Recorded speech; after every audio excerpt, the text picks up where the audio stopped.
When you think of electricity, you think of Edison. When you think of radio, you think of Marconi. But there is one electrical genius who is nearly forgotten. A man who dreamed of giving the world an unlimited supply of energy. His name was Nikola Tesla, and he was the master of lightning. This program was made possible by contributions to your PBS station from viewers like you. Thank you.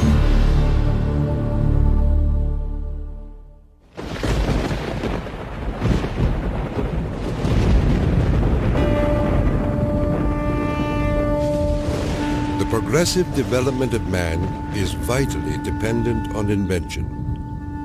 Its ultimate purpose is the complete mastery of mind over the material world, the harnessing of the forces of nature to human needs. Nikola Tesla, 1919. This is the story of a modern Prometheus who changed the world with electricity. It was Nikola Tesla who captured the power of Niagara Falls with his alternating current system and made it possible to transmit electricity to all of America and the world. It was Tesla who patented the technology for wireless communications that is used in all radio and television broadcasting. His incredible legacy can be seen in everything from remote control to neon and fluorescent lighting, X-rays, guided missiles, and even the Strategic Defense Initiative. Yet somehow history has overlooked this remarkable man. Tesla was indeed a genius of the first magnitude. He was a technological visionary. He could envision great things and make them work. He was a foreigner, an immigrant who arrived in America with only his dreams. A proud and sometimes arrogant man, he worked and locked horns with some of the most powerful people of his day. Thomas Edison, who resented his ideas. Guglielmo Marconi, who capitalized on his inventions. George Westinghouse, who created the Westinghouse Electric Company with Tesla's patents. And the great financier, J. Pierpont Morgan, who supported and then abandoned him. At the height of his career, Tesla was one of the most famous men in the world. His inventions helped America grow into a powerful industrial nation. His ideas created billion-dollar corporations. But Tesla was not a practical man. Always driven toward the next great breakthrough, he failed to protect his commercial interests. In the end, others made fortunes with his inventions, and he wound up penniless and rejected. Money does not mean to me what it does to other men. All my money has been invested in inventions to make man's life a little easier. He was a visionary genius. There aren't many of them. And he was willing to give his life to his visions. We have to evolve means for obtaining energy from stores which are forever inexhaustible. What I intend to show you now, step by step, is how I finally reached my dream.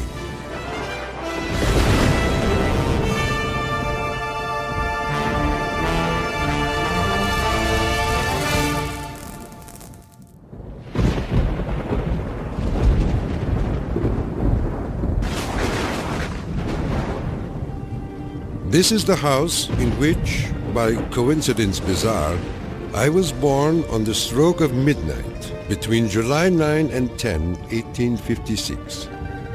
A fierce electrical storm raged that night.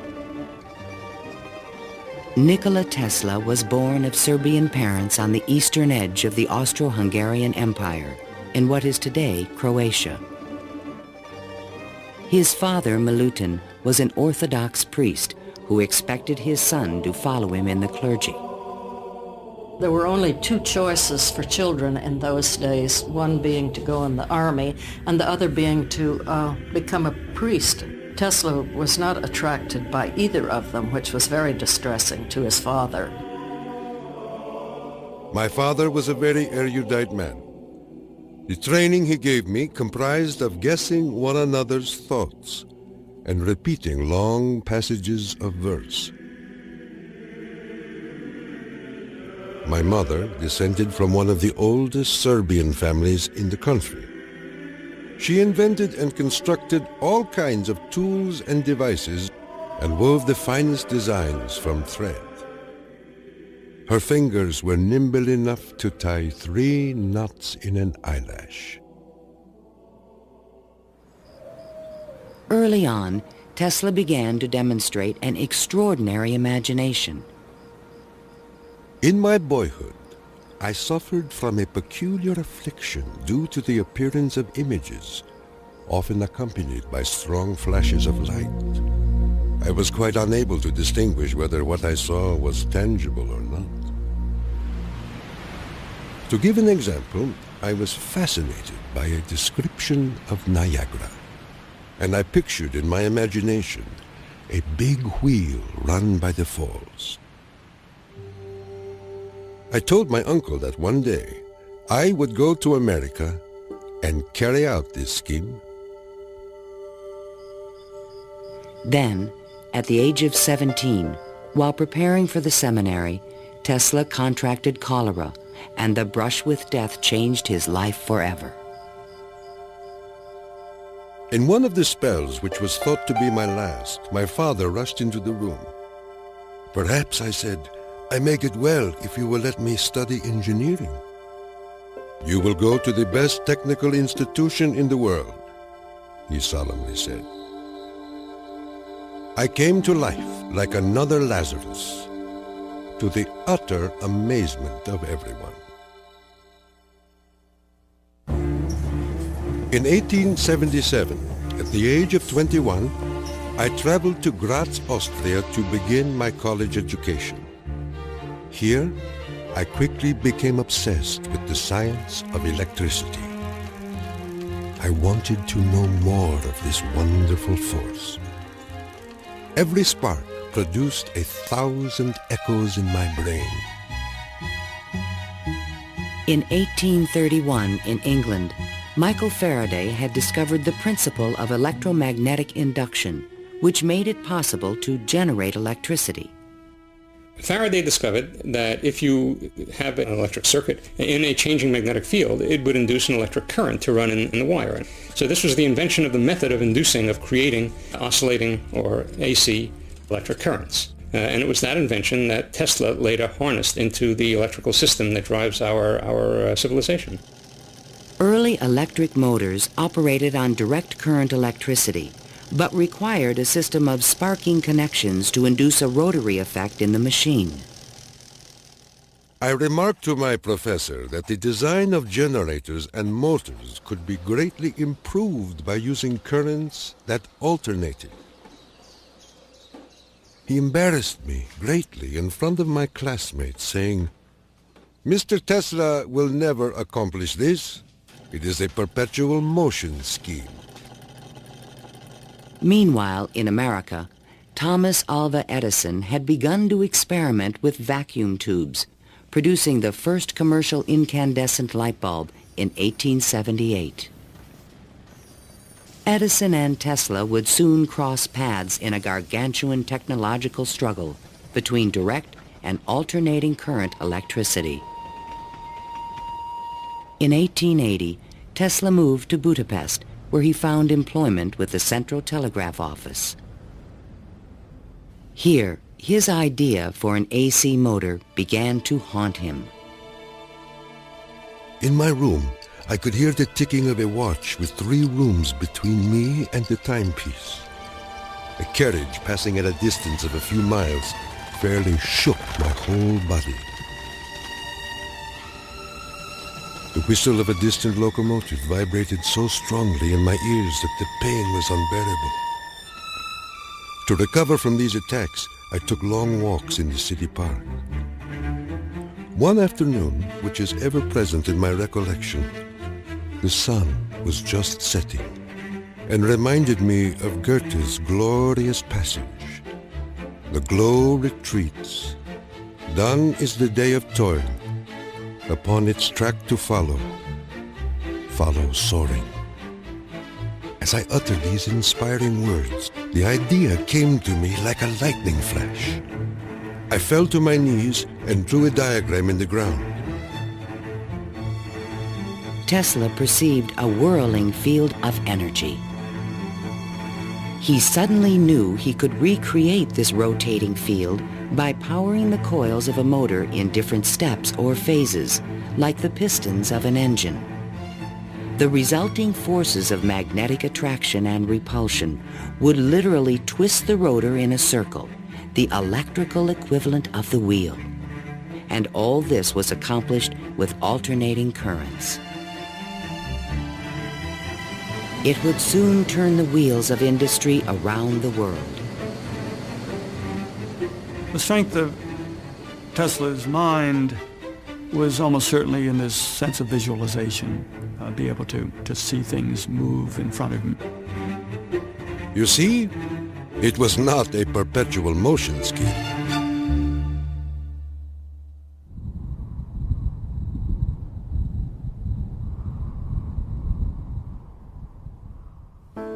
It had been the height of my ambition and my most ardent wish to see America and come in contact with the great Thomas Edison.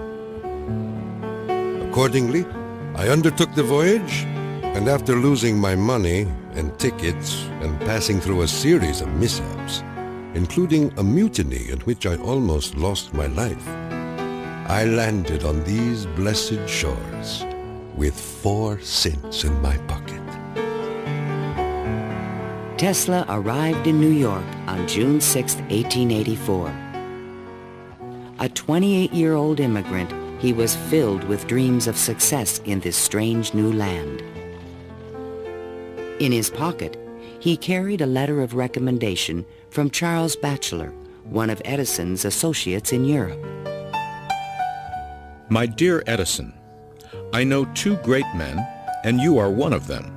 The other is this young man. Tesla came to America because he had tried to get his alternating current motor produced in Germany, and I believe in France as well, without any success. And he realized that there was probably only one person in the world who could help him with it, and that was Thomas Edison.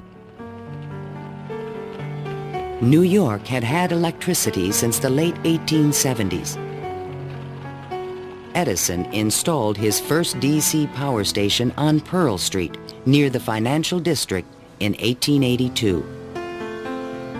He did this with help from the great Wall Street financier, J. Pierpont Morgan.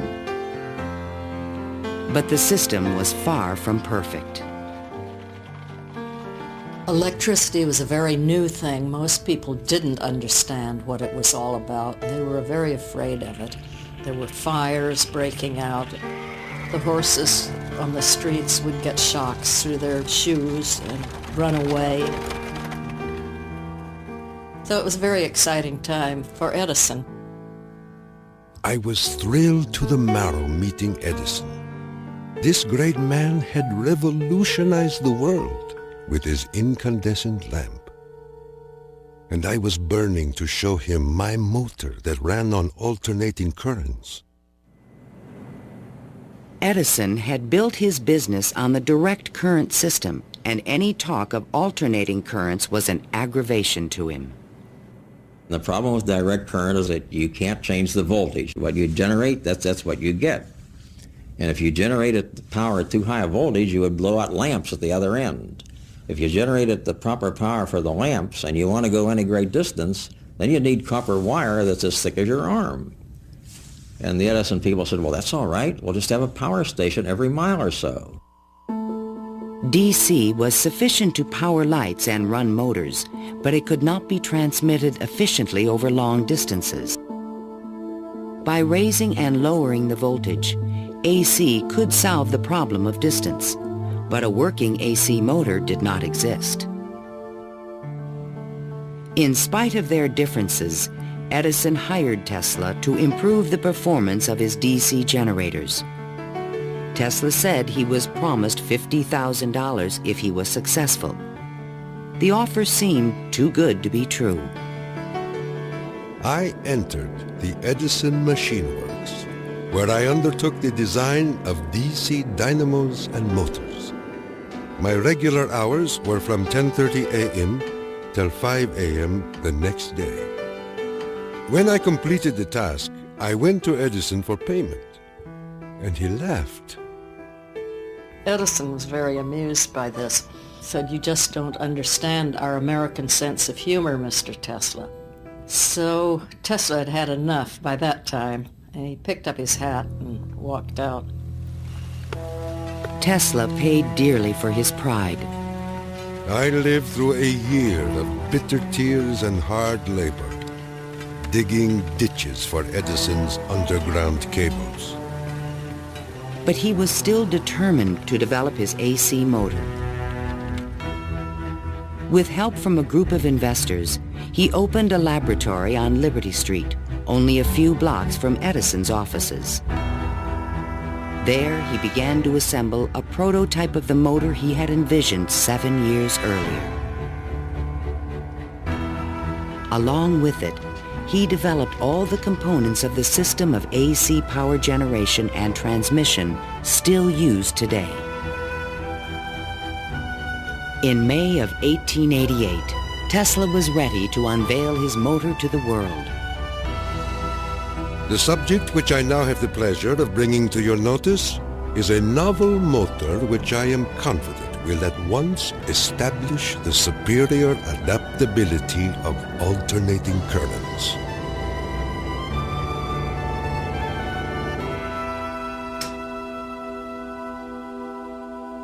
Over the next 5 years, 22 U.S. patents were awarded to Nikola Tesla for AC motors, generators, transformers, and transmission lines, the most valuable patents since the invention of the telephone. One of the few men who understood the great potential of Tesla's inventions was the Pittsburgh industrialist George Westinghouse.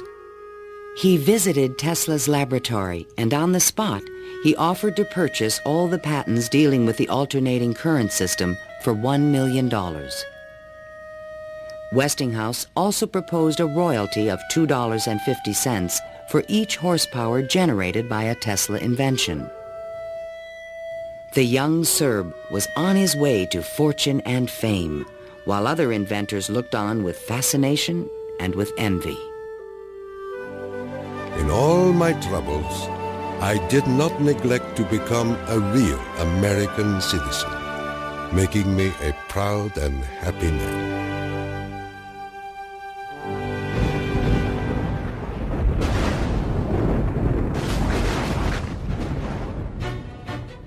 During the late 1880s, Edison began a negative media campaign to discredit the alternating current system of electricity being developed by Westinghouse and Tesla. It became known as the War of the Currents. My personal desire would be to prohibit entirely the use of alternating currents. They are as unnecessary as they are dangerous. Edison employees demonstrated the dangers of alternating current by electrocuting animals in public demonstrations. Just as certain as death, Westinghouse will kill a customer within 6 months after he puts in a system of any size. None of his plans worry me in the least. An Edison associate suggested using alternating current as a means of executing criminals. A test took place at New York's Auburn State Prison in 1890. Several gruesome attempts were required to kill the victim. disgusted witnesses claimed his spinal cord burst into flame. The infliction of the death penalty is not only barbarous and inhuman, but unnecessary as a factor in the scheme of modern civilization. The War of the Currents came to a dramatic head in 1893. The Columbian Exposition in Chicago was to be the first World's Fair lighted by electricity. The Edison Company, the Thomson-Houston Company, they all got together and formed General Electric Company, 1892. And one of the first things they did, of course, was put in a bid for the job at the fair. Their bid was roughly $1 million. The Westinghouse bid was about $500,000, and naturally, Westinghouse got the job. In retaliation, GE refused to sell Westinghouse any of their Edison light bulbs. And they got some judge to say that Westinghouse couldn't use any one-piece lamps of any description at the fair. Westinghouse frantically devised a two-piece stopper lamp by fair time and saved the day. Now Tesla had a chance to make history in Chicago. His large AC generators would supply all of the fair's electricity and prove that his system would work on a large scale. On May 1st, 1893, 100,000 eager spectators filed into the fairgrounds, awed by the gleaming neoclassical architecture. Night fell. President Grover Cleveland pressed a button, and the fairgrounds exploded with brilliant tube lighting and multicolored searchlights. The most incredible display of lighting the world had ever seen.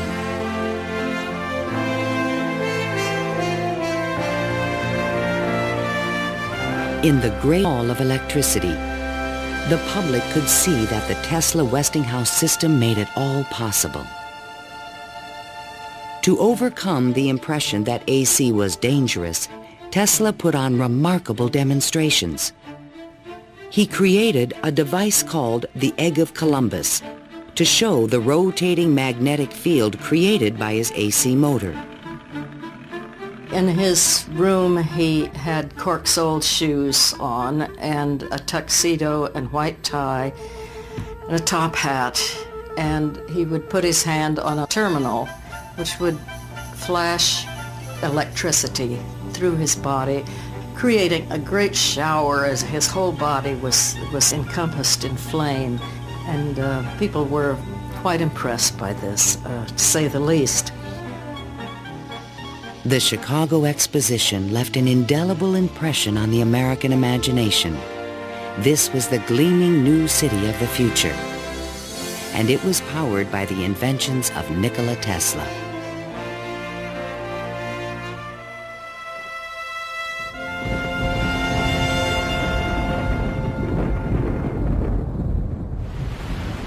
Since childhood, Tesla had dreamed of harnessing the power of the great natural wonder called Niagara Falls. The famous British physicist Lord Kelvin was now head of an international commission to find a way to use the fall's power. He had sent a cable to all the other members of his commission, and it said, "Trust you avoid the gigantic mistake of alternating current."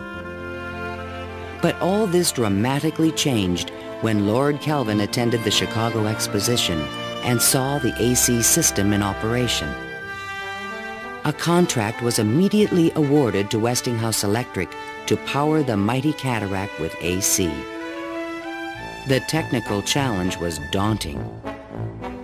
The Niagara plan called for 3 5,000 horsepower alternators, the largest generators ever made. Tesla and Westinghouse engineers had heated disagreements about the operating frequency. Even when the system was finally installed, Tesla was the only person who was certain it would operate. The technical details have been completely worked out. All that now remains is for the switch to be thrown. In 1896, The system went online, and the electrical age began. The waters of the upper Niagara turned enormous water turbines connected by shafts to the massive 5,000 horsepower generators.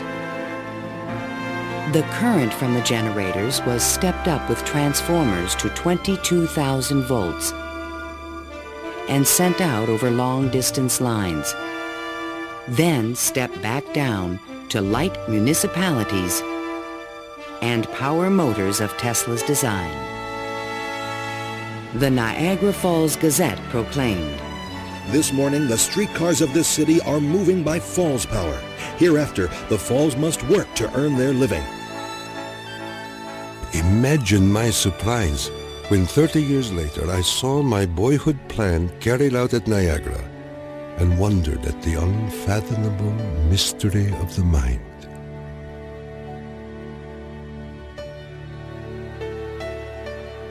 Within a few years, the number of generators at Niagara was increased to 10. By the turn of the century, the power lines stretched 360 miles to New York City. The War of the Currents was over, and Tesla was the winner. By the time Tesla effectively arrives on the scene with his motor, Edison is out of the business. He's basically written out of his own company. This was something Edison would not soon forget. In spite of the success of AC, Westinghouse had overextended his company's resources, leading to severe financial difficulties. In order to save the company, Tesla said that he tore up his royalty contract for $2.50 per horsepower generated. Today, this agreement would be worth trillions. Had the inventor been tricked again?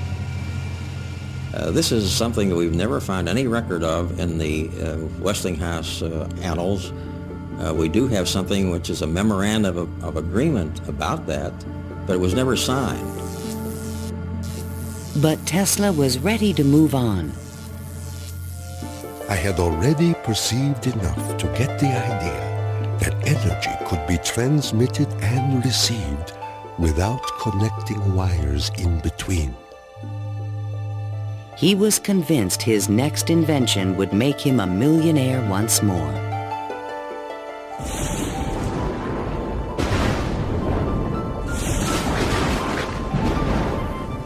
My services with Westinghouse being no longer essential, I resumed experimental work in a laboratory on Grand Street, where I began immediately the design of high-frequency machines. Following the success of Niagara, Tesla was at the height of social acclaim. Everyone wanted to know more of this mysterious foreigner who was transforming the world with his electrical inventions. So far as personal appearance goes, no one can look upon him without feeling his force. His cheekbones are high and prominent, the mark of the Slav. His eyes are blue, deeply set, and they burn like balls of fire. Franklin Chester, the Citizen.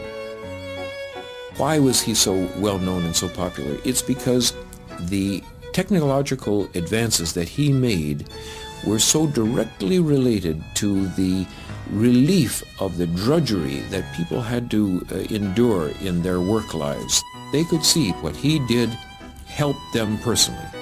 Every evening, Tesla showed up at Delmonico's, the most expensive restaurant in town, to be shown to his special table. He is fanatical about his dress, usually sporting a fine waistcoat, white leather gloves, and a derby hat on his head. He is meticulous about his health and drinks a glass of whiskey a day, saying it will increase his life expectancy to 150 years of age. Tesla hobnobbed with the leading politicians, millionaires, and celebrities of the era. This was the best way for independent inventors to find support for their projects. His friends were the New York elite, John Jacob Astor, William K. Vanderbilt, and the writer Mark Twain. I have just seen the drawings and description of an electrical machine lately patented by Mr. Tesla, which will revolutionize the whole electric business of the world. One of Tesla's closest friends was Robert Underwood Johnson, editor of the prestigious Century magazine. Johnson's wife was deeply in love with Tesla. My dear Nicky, do leave aside the millionaires and Fifth Avenue for some simple pleasures. From one distinguished only by a great weakness, Katherine Johnson. In fact, the world-famous inventor was also New York's most intriguing bachelor. The fact that he never married, I think, had almost nothing to do with his interest in women. It appeared that he was always very interested and was attractive to women. Many women sought his attention. The beautiful and wealthy socialite Flora Dodge, and even the famous French actress Sarah Bernhardt. But in spite of his charisma, Tesla was only interested in his inventions. He had so many phobias that he couldn't have had close relationships with women. He didn't like most of the jewelry that they wore or the perfume, and he couldn't bear to touch hair. And and in fact, he didn't like to shake hands. And so these are all things that do tend to discourage intimate relationships. The inventor even claimed that he destroyed his sexuality at the age of 40. A certain French actress kept coming to me and made it impossible for me to concentrate. It's a pity, too, for sometimes I feel so lonely.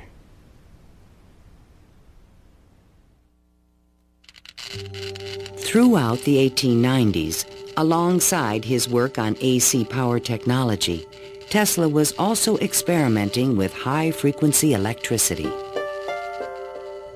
In 1873, James Clerk Maxwell in England had proven mathematically that light was electromagnetic radiation.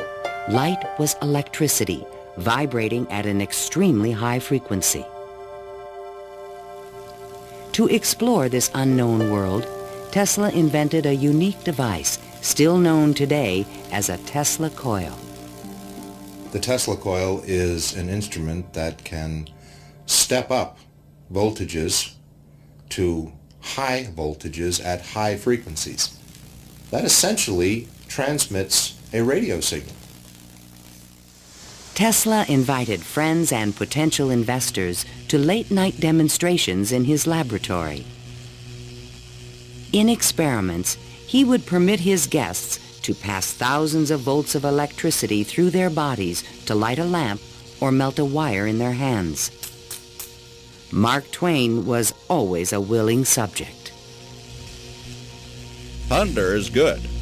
Thunder is impressive. But it is lightning that does the work. Even today, it would be a little bit scary to go into Tesla's laboratory, and in those days when people didn't know anything about electricity, it must have been terrifying. With high frequencies, Tesla developed some of the first neon and fluorescent illumination. He also took the first X-ray photographs. But these discoveries quickly paled one day in 1890 when a vacuum tube illuminated in his hand without any wire connection. To me, it was the first evidence that I was transmitting energy through the air. This was the beginning of Tesla's lifelong obsession, the wireless transmission of energy.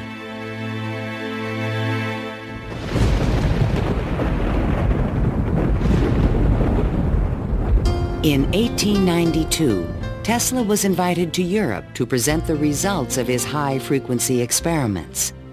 In London and Paris, he amazed scientists and engineers with lighting and electrical effects that looked more like magic than science.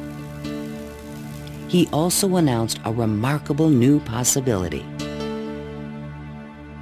I would say a few words on a thought which fills my mind and concerns the welfare of all.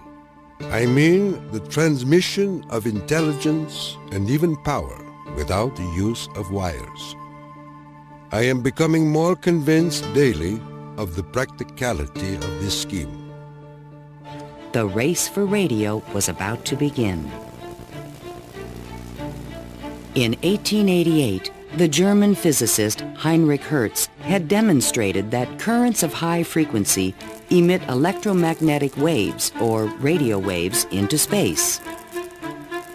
But creating a practical means of wireless communication would require a quantum leap in imagination. Hertz created the first radio transmitter and the first receiver. He had showed that you could create an electrical signal in one place and detect it in another place with nothing in between. While in England, Tesla befriended Sir William Crookes, the discoverer of radiant matter. Crookes was a mystic and believed that human beings could communicate telepathically when they were attuned to high-frequency brainwaves.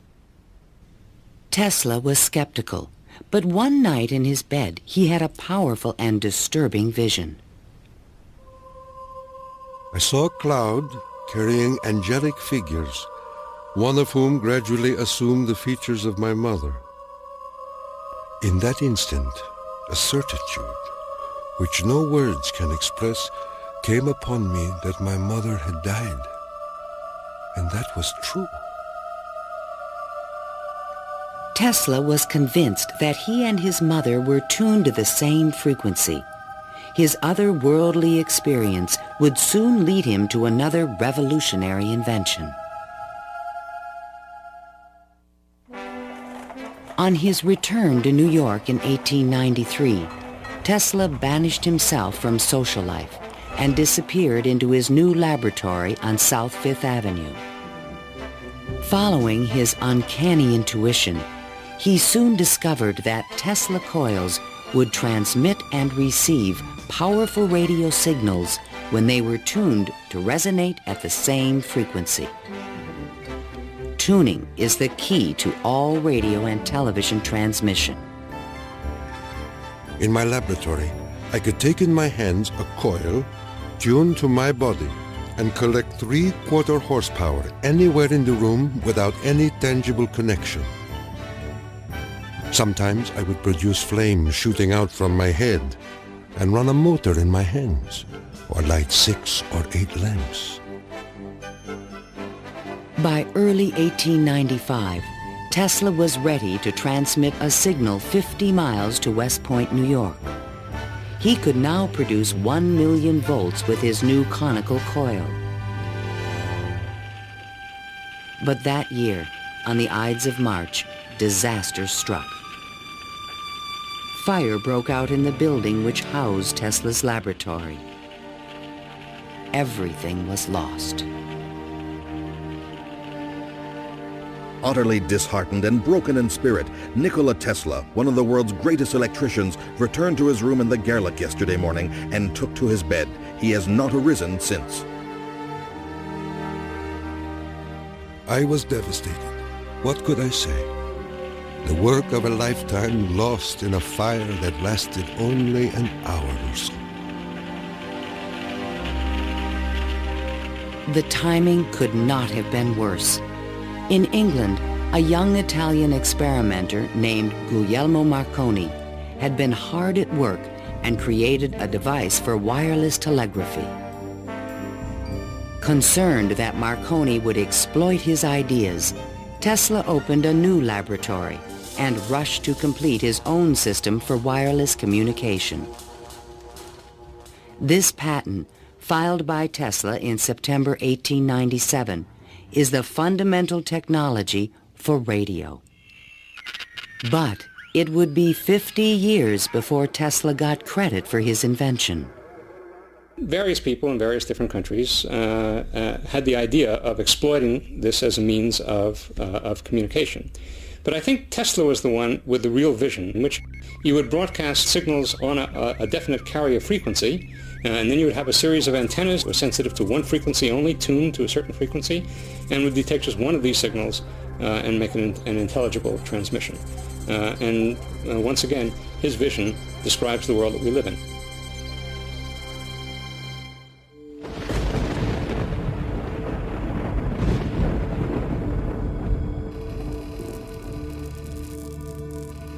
I was so blue and discouraged in those days that I do not believe I could have borne up but for the regular treatments of electricity which I applied to myself. It puts into a tired body what it needs most, life force. Following the destruction of his laboratory, Tesla developed a deeper interest in Eastern thought and spiritualism. Mr. Tesla was charmed to hear about the Vedantic prana and Akash and the Kalpis, which he claims are the only theories modern science can entertain.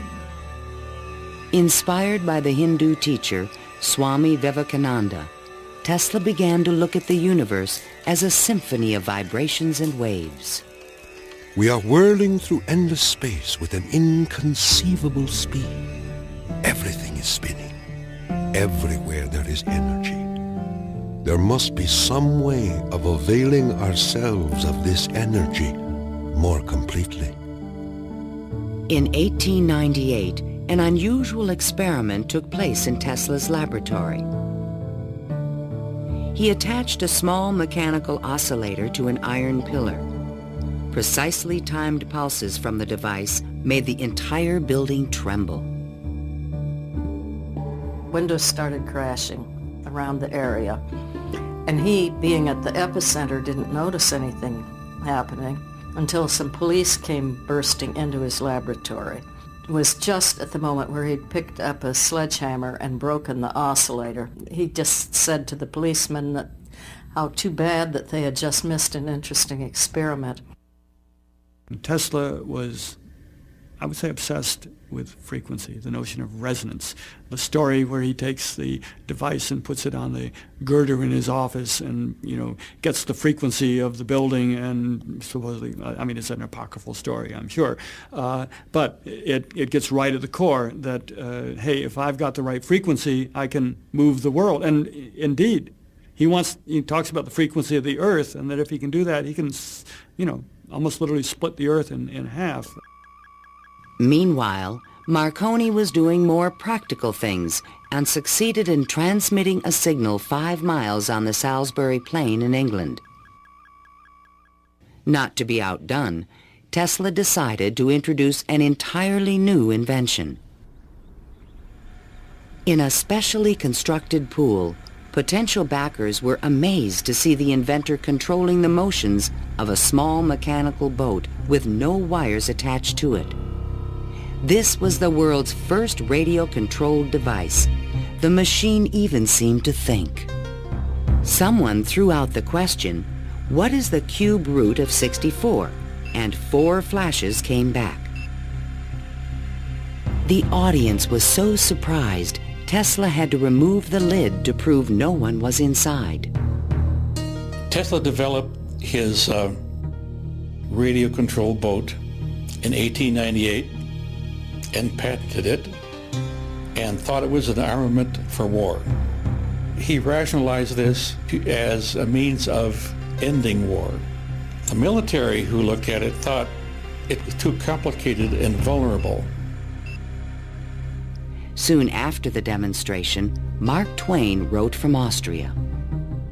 Dear Mr. Tesla, have you the Austrian and English patents on that destructive terror which you have been inventing, and thus make war henceforth impossible? If so, won't you set a price on them and commission me to sell them? Sincerely yours, Mark Twain. But I have no desire to be remembered as the inventor of a purely destructive device. I prefer to be remembered as the inventor who abolished war. That will be my highest pride.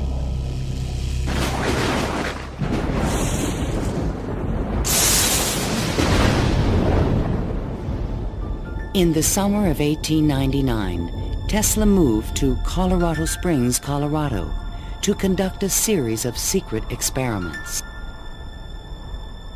He told curious local reporters that he intended to send a wireless message from Pikes Peak to Paris for the Paris Exposition of 1900. But his plans were even more ambitious. I came to the conclusion that it would be ultimately possible, with very little elevation, to transmit electrical power through the upper atmosphere. Just outside the city, he constructed an experimental station with sliding roof panels. A quote in Italian from Dante's Inferno hung by the entrance of the strange wooden structure. It read, "Abandon hope, all ye who enter here." During the construction phase, Tesla studied lightning. Now, I can understand Tesla's fascination with it, because what happens in lightning is that electricity is being transmitted from one place to another. Electric power, not just electric signals, but real electric power is being transmitted from one place to another. And the way it happens is that the air itself breaks down, it ionizes, it becomes what we call a plasma, and therefore for a moment it's a conductor, and it's actually conducting electricity just the way an electric wire conducts electricity. Inside the station, he began to assemble the largest Tesla coil ever built, which he called the magnifying transmitter. An antenna rose 145 feet above the building, crowned with a copper foil sphere. The entire station was, in effect, a machine to create lightning. Late one evening, Tesla put his transmitter to the test. He signaled to an assistant to close the switch. Huge streamers of electricity shot out of the coil and darted through the room. The sound of the exploding discharges was deafening.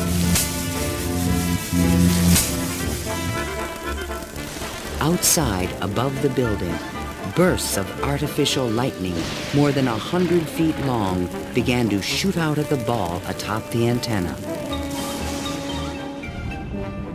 Its thunder could be heard 20 miles away in the small mining town of Cripple Creek.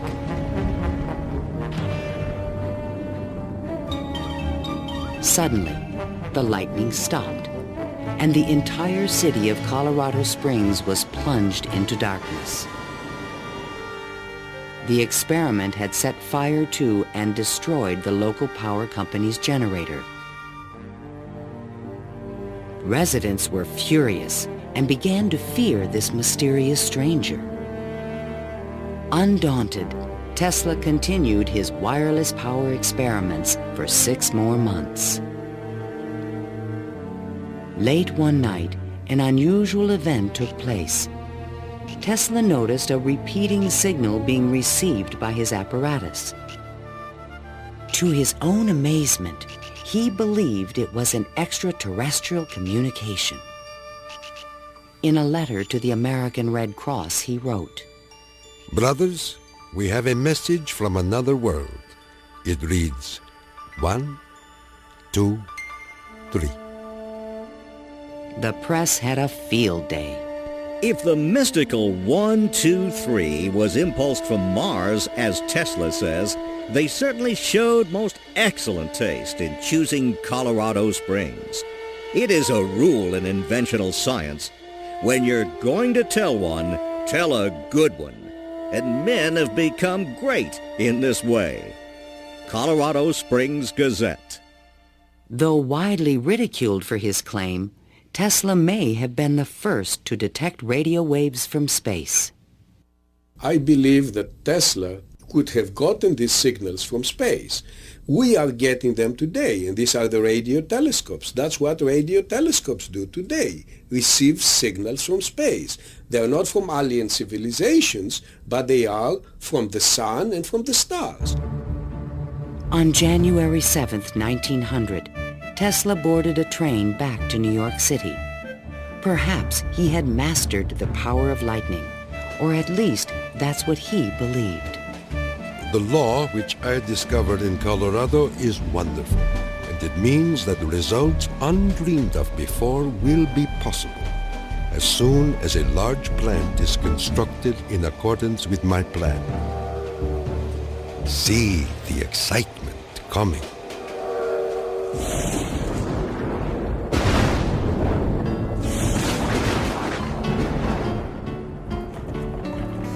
When Tesla arrived home, it was a brand new century. Electricity was fueling the tremendous growth of the city. And now, there was talk in the air about the new art of wireless communication. Marconi arrived in New York in 1900 to attract investors for his new company, Marconi America.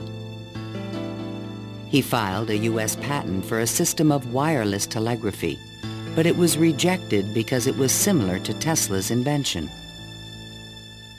It became obvious, I think, to Marconi as well as to other experimenters of the time that the Tesla system was an efficient, powerful resonator that would produce electromagnetic waves that you could work with. Confident in the future, Tesla took up residence in the Waldorf Astoria Hotel and wrote a sensational article for Century magazine. First, let us ask, what is the spring that drives all? All this energy emanates from one single center, one single source, the sun. In this detailed futuristic vision, he described a means of tapping the sun's energy with an antenna. He suggested that it would be possible to control the weather with electrical energy. He predicted that wars would soon be eliminated by machines. And to unite all nations, he proposed a global system of wireless communications. When wireless is fully applied, the Earth will be converted into a huge brain, capable of response in every one of its parts. It tells us about a vision he had for both power and communications, that he wasn't going to think small. He was going to think globally on this. And that's all very nice if it works. The idea of a global communications network was very appealing to one of the world's most powerful men, J. Pierpont Morgan. He agreed to invest $150,000 into Tesla's worldwide radio broadcast center. But the inventor's real plan was to transmit without wires industrial levels of electrical power. Tesla chose to keep this a secret from his investor.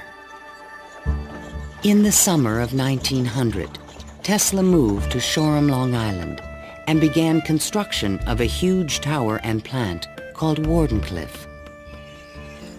This Tower of Dreams was made entirely of large wood beams and rose 187 feet above the ground. The plant next to the tower was designed by the architect Stanford White and was constructed under strict secrecy.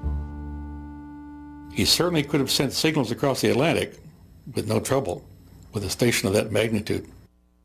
But he was still pursuing wireless power transmission. The tower would light up at night, shooting sparks, making noises. Such experiments, they alarmed the whole area. Then, on December 8, 1901, Marconi took another step forward and transmitted his famous letter S across the Atlantic. Tesla dismissed the Italian's advances. Marconi is a good fellow. Let him continue. He is using 17 of my patents. The simple fact about Marconi is that he used Tesla's system to transmit signals and claimed that these were ideas that he had developed himself. Morgan began to doubt the wisdom of his investment. Marconi's system not only worked, it was also inexpensive. And technical problems were beginning to catch up with Tesla. He went back to Morgan again, asked for more money. Morgan says, Where's the radio transmissions across the Atlantic? How's that coming along? Well, it wasn't coming along. Tesla was forced to tell Morgan his real plan. What I contemplate and what I can certainly accomplish, Mr. Morgan, is not a simple transmission of messages, but rather the worldwide transmission of electrical power. A single plant of but 100 horsepower can operate hundreds of millions of instruments. But Morgan was a practical businessman and had already decided to back Marconi. I have received your letter, and in reply would say that I should not feel disposed at present to make any further advances. J. Pierpont Morgan. Word spread rapidly that the investor had pulled out of Wardenclyffe, and Tesla was financially ruined.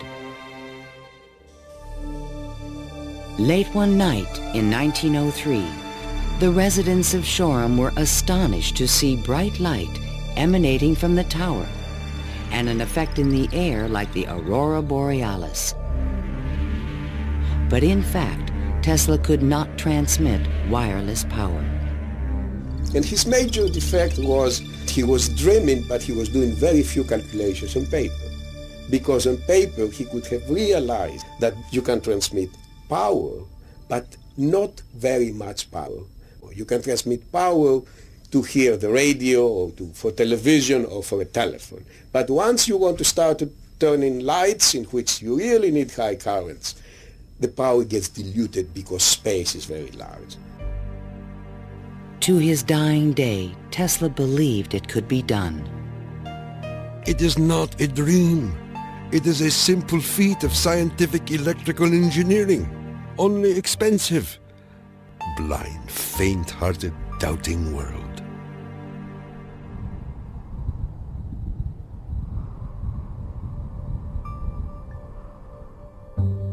Wardenclyffe marked a turning point in Tesla's career. Like a modern Prometheus, he had reached too high and failed. In 1904, the U.S. Patent Office suddenly reversed its previous decisions and gave Marconi a patent for radio. 1 year later, Tesla's fundamental AC patents expired. Now the inventions that powered the world could be used by anyone free of charge. The public didn't realize that he had made this invention that had made billionaires out of corporations, and that he himself was broke. With no money to carry on his work, Tesla began to sink into an isolated world. He was totally disinterested in business. I think it not necessarily bored him, but he didn't make the relationship between the importance of business and the importance of his invention and discovery. Occasionally, he was seen in public parks feeding the pigeons. These are my sincere friends. Tesla's melancholy turned to anger in 1909 when Marconi was awarded a Nobel Prize. Mr. Marconi is a donkey. The question of Tesla and radio is certainly a very interesting one. It's clear that Tesla, in terms of certain basic notions of radio, was very early, if not first, in expressing them and even of getting of taking them to the patent stage. In desperate need of money, Tesla brought suit against the Marconi company, claiming that his patent rights had been infringed. But he lacked the resources to wage a legal battle with a large corporation, and ultimately gave up. Marconi had received the Nobel Prize for work that Tesla correctly believed to be his own. I suppose everything is fair in wireless as in warfare. In 1915, the Nobel Prize entered Tesla's life once again. The Swedish government has decided to distribute the Nobel Prizes next week as follows: Physics, Thomas A. Edison and Nikola Tesla. Even Tesla was surprised by the front-page announcement in the New York Times. I have concluded the honor conferred upon me concerns the transmission of electrical energy without wires. But 1 week later, the award was given to William H. Bragg of Oxford, England, for his work with X-rays and crystal structure. The embarrassing situation was never really explained. A rumor spread that Tesla had refused to share the prize with Edison. The difference that the Nobel Prize could have made in Tesla's life soon became evident. Testimony given by Nikola Tesla, the electrical inventor, in a judgment for $935 back taxes was filed yesterday. Mr. Tesla said under oath that he was penniless and had been living on credit. In an attempt to give him long overdue recognition, the American Institute of Electrical Engineers decided to award Tesla their prestigious Edison Medal. But on the night of the presentation, the guest of honor was missing. And Edison was conveniently away on business. They found Tesla across the street by the New York Public Library, feeding the pigeons. Later that night, he was persuaded to accept his medal and announced that he had finally completed his invention to transmit wireless power. The energy goes to a distant place, and you will see something like the aurora borealis. To conclude, we are coming to great results. The audience thought Tesla was losing touch with reality.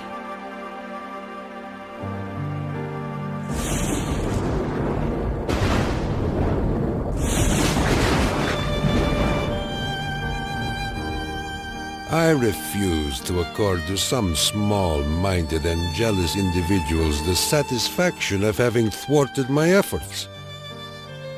These men are nothing more to me than microbes of a nasty disease.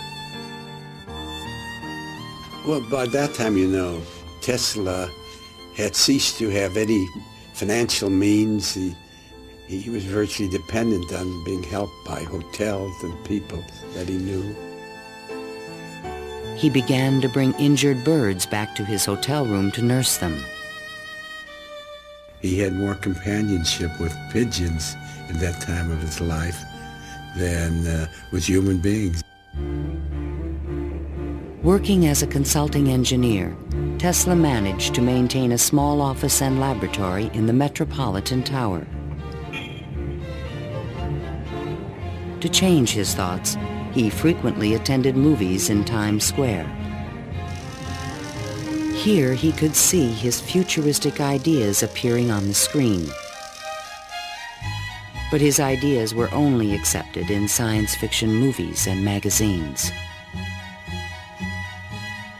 In 1924, there was a news report that while at Colorado Springs, Tesla had invented a death ray machine that shot bolts of lightning. The inventor was strangely quiet on the topic.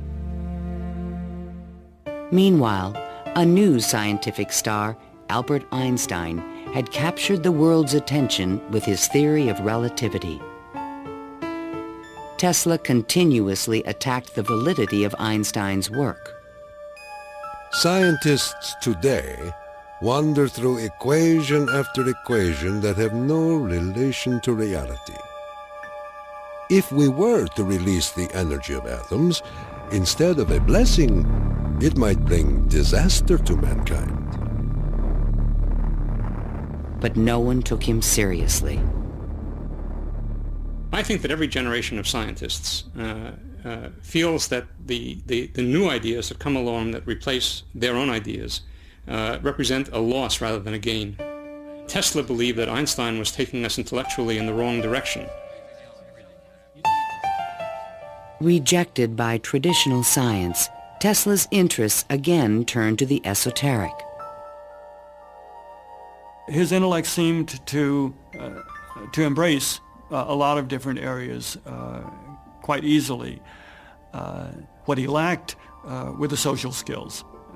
And that's an enormous shame because it interfered with his ability to use that genius, to be practical.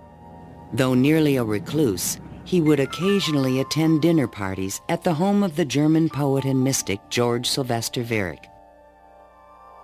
And he always intrigued the guests. While we were in the midst of talking, an apparition seemed to come into the room. He walked so softly, and he struck us as almost an unearthly creature. And he talked of all sorts of, seemed to me at that time, unreal things, more in the nature of the psychic rather than the scientific. Tesla wrote a strange poem called Fragments of Olympian Gossip and dedicated it to Viereck. While listening on my cosmic phone, I caught words from Olympus blown. The latest tells of a cosmic gun. To be pelted is very poor fun. The meaning of the poem would soon be explained.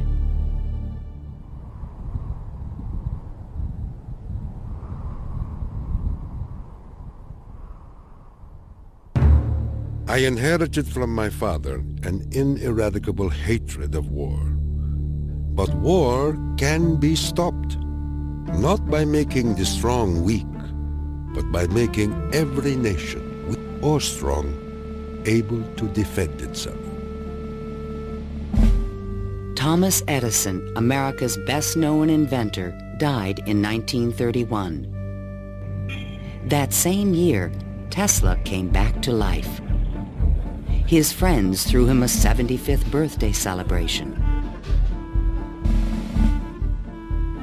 Time magazine put his picture on the cover. Letters of admiration poured in from scientists around the world, including a generous Albert Einstein. I congratulate you for your great success on your lifetime task. Basking in the attention, Tesla announced at a press conference that he had discovered a completely new source of power. The idea, when it first burst upon me, was a tremendous shock. And let me say that it has nothing to do with releasing so-called atomic energy. I think that a lot of the proposals that he made in his later life were so esoteric as to be impractical in that time and even in the current time. When the Nazis rose to power in Germany, Tesla decided that the time was right to reveal his new source of power, a man-made form of lightning called teleforce that could shoot an airplane from the sky. Nikola Tesla, electrical wizard and radio pioneer, announced that he was working on a machine to create a powerful electrical death beam which could wipe out armies in a flash and destroy huge fleets of ships or planes. The concept of using lightning bolts as a weapon certainly is millennia old. It goes back at least to the ancient Greeks. Think of Zeus throwing lightning bolts. The main contribution that Tesla had was to come up with a true scientific, rational, at least concept of coming up with controlling these lightning bolts and projecting them over long distances. Tesla had experimented with this idea while at Colorado Springs. Now he intended to build it on a large scale. His plan was to charge small particles of tungsten or mercury, then accelerate them with lightning force through a special gun with one end open to the atmosphere. Tesla's death beam stirred the public's imagination when it was featured in a Superman cartoon, the Electro-Euthanasia Ray. But the idea was more than science fiction. Tesla tried to sell this concept to various governments, England, the Soviet Union, and the United States, all Allied powers, and against Germany. He offered his system to England for $30 million, and they entered negotiations. When Tesla demanded payment before sending the final plans, the deal fell through. The British attempted to build their own death beam, but the project was soon abandoned. As the Nazis surrounded Yugoslavia, Tesla attempted to sell a beam weapon system to his former country. There should be needed 9 stations, 4 for Serbia, 3 for Croatia, and 2 for Slovenia, and it will protect our dearest homeland. At this point, even Tesla's countrymen thought he was just a crazy old man. One day in 1937, Tesla started out from his hotel room to feed his pigeons. Suddenly, a few blocks from the hotel, he was hit by a taxi and thrown to the ground. 3 of his ribs were broken. He was 81 years old. Remembering what he did for their company, Westinghouse executives agreed to pay his room and board for the rest of his life. The inventor also received a small stipend from the Yugoslav government. During the Christmas season of 1942, Tesla's death was imminent. Again, he attempted to interest the United States in his beam weapon concept. At the recommendation of 2 government engineers, a meeting of high-level officials was scheduled at the White House for January 8, 1943, to consider his plans. But the meeting never took place. Nikola Tesla, inventor of the Tesla coil, the induction motor, and hundreds of other electrical devices, died last night in his suite at the Hotel New Yorker. On last Thursday night, here in our city of New York, a man who was 87 years of age died in his humble hotel room. On January 10, 1943, Mayor Fiorello LaGuardia of New York paid tribute to Tesla on the radio.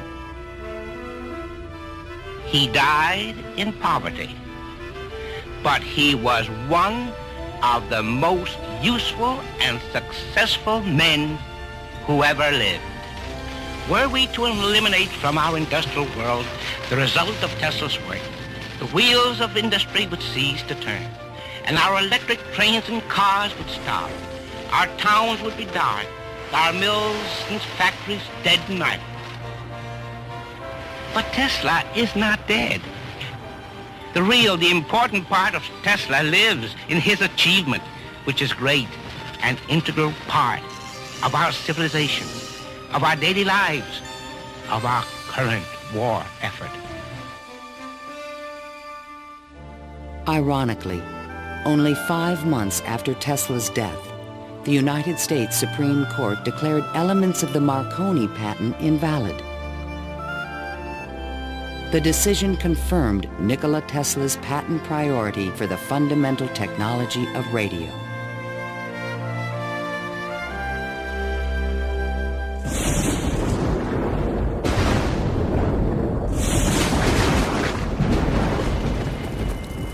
Unknown subjects, equipment, experiments, and research of Nikola Tesla, deceased, espionage. Following Tesla's death, fears rapidly increased that he might have invented a powerful new weapon. FBI Special Agent in Charge, P.E. Foxworth, was called in to investigate. He had been informed that Tesla's papers were not secure. Tesla is reported to have completed and perfected his experiments in the radio transmission of electrical power, commonly referred to as the death ray. A distant relative of Tesla, named Sava Kasanovich, is taking steps to get possession of these important documents and plans. Tesla's nephew, Kosanovich, was an up-and-coming Yugoslav diplomat with suspected connections with the communists. He insisted that his uncle's effects be returned to Yugoslavia. Kosanovich had asked the locksmith to come and open the safe, thinking there might be a testament, a will, in the safe. A will was never located.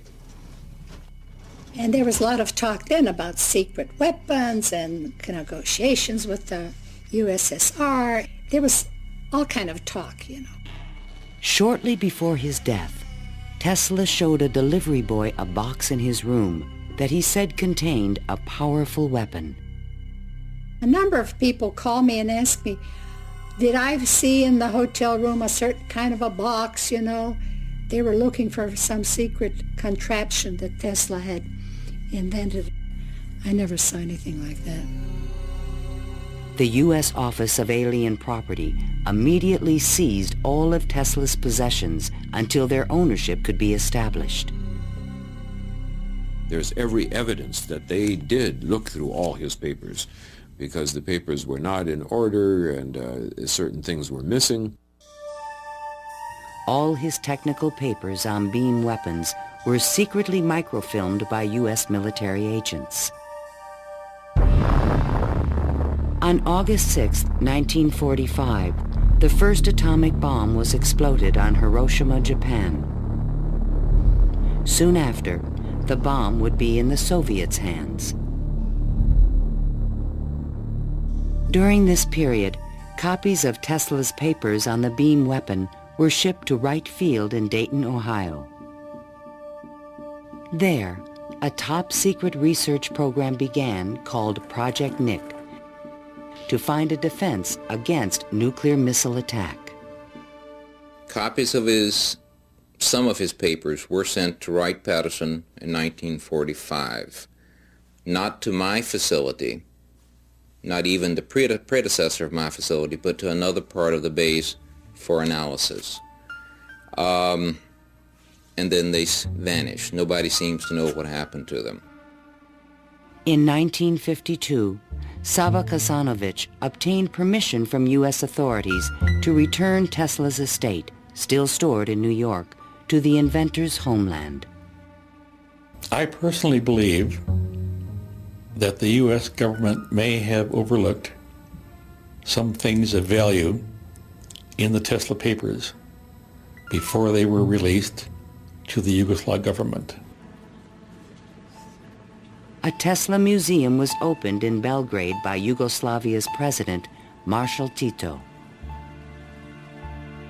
But during the Cold War, the museum was off limits to Western scientists and scholars. Then, in 1960, Soviet Premier Khrushchev announced that the USSR had developed a powerful new weapon. There was concern in the U.S. that the Russians may have access to Tesla's missing papers on beam weapons in Belgrade and elsewhere.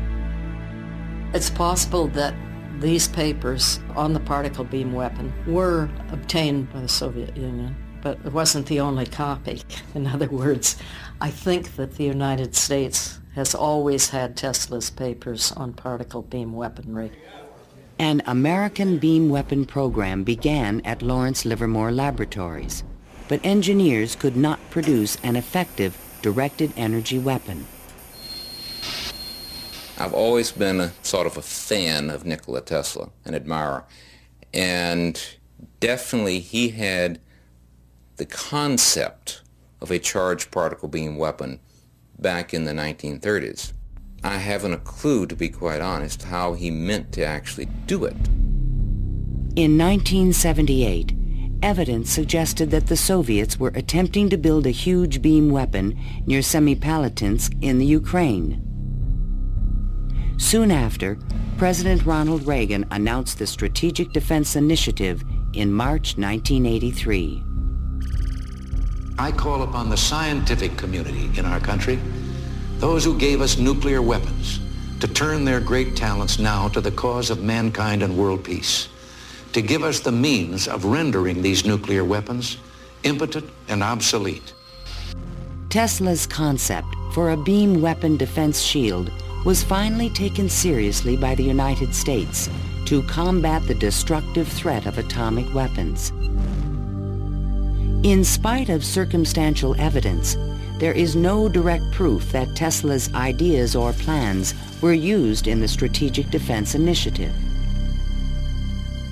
And even today, after decades of investment and research, scientists still disagree on whether beam weapons are realistic. Basically, let me just make a short statement. That's all I'm really at liberty to say, is that a considerable amount of effort has taken place in the United States and in a number of other countries trying to get these things up to a real weaponizable status. Let me stop at that point. No U.S. government archive has any record of Tesla's technical papers, which were copied immediately after his death. And what has become of Tesla's great dream to transmit electrical power without wires? This is the Navy and Air Force High-Frequency Active Auroral Research Program, or HAARP, in Gakona, Alaska. The large antenna array is designed to beam high-energy microwaves into the ionosphere. Tesla was a genius because way before anybody knew or even understood the physics of the Earth and what we call today the ionosphere, which is a layer of ionized particles about 80 kilometers above the Earth, he conceived it and he tried to use it to produce a variety of new concepts. The HAARP project evolved from a patent filed in 1987 in which Tesla's work is referenced. It proposed using the ionosphere like an enormous electrical circuit to transmit power around the planet. It even described a means of changing the weather by superheating portions of the upper atmosphere with microwave energy. Tesla proposed that it might be possible to modify the weather by using radio waves. I believe that this is impossible. Ionospheric modification is still in its early experimental stages, but microwave technology has already made it possible to transmit wireless power with the use of satellites. We go to Alaska, and in Alaska there is natural gas. In order to send it somewhere, you have to create a pipeline. That's very expensive. So we said, all right, let's go into Alaska, create microwaves from the natural gas, send them to a satellite at a particular geosynchronous orbit, put a reflector there, and send it to Japan. And in Japan now, you get the antenna which transforms these microwaves into 60 hertz and you get electricity. So you make essentially Tesla's dream. The scientific man does not aim at an immediate result. He does not expect that his advanced ideas will be readily taken up. His work is like that of the planter for the future. His duty is to lay the foundation for those who are to come and point the way. He was special. I mean, he was unique. He was unusual in all sorts of ways. And if we are to understand our own creativity, our own ability to invent, there's an awful lot to be learned by studying the way in which he created. The day when we shall know exactly what electricity is will chronicle an event probably greater, more important than any other recorded in the history of the human race. Then it will be a mere question of time when men will succeed in attaching their machinery to the very wheelwork of nature. See the excitement coming.